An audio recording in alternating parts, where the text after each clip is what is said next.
जब मछली का कांटा फिरौन के गले में फंस गया। एक सच्चा इबरतनाक वाकया। कहते हैं जब जालिम अपनी हदूद को पार करता है तो अल्लाह की लाठी जरूर हरकत में आती है। आज हम आपको फिरौन के साथ पेश आने वाला एक सच्चा, हैरत अंगेज और इबरतनाक वाकया सुनाते हैं जो तारीख के सफ़हात में महफूज है। फिरौन वही जालिम बादशाह जिसने खुद को रब आला कहलवाया, जिसने हज़रत मूसा अलैहिस्सलाम की दावत को झुठलाया और हजारों बनी इसराइलों पर जुल्म के पहाड़ तोड़ दिए।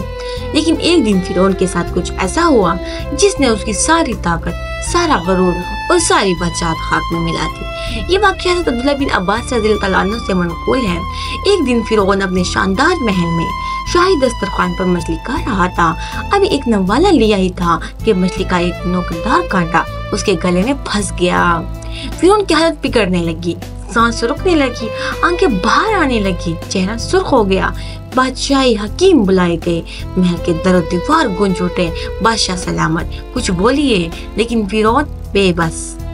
इब्न अब्बास रज़ियल्लाहु अन्हु फरमाते हैं फिरौन जैसा ताकतवर शख्स जिसने खुदाई का दावा किया एक मछली के कांटे से शिकस्त खा गया।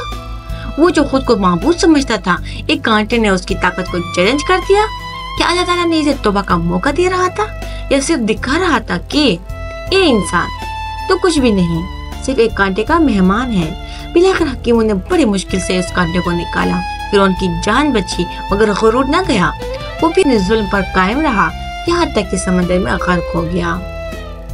मीनू के साथ रहिए, लाइक करें, सब्सक्राइब करें और ऐसे ही मजीद कहानियाँ, सच्चे वाक़यात सुनने के लिए हमें लाइक और सब्सक्राइब करें।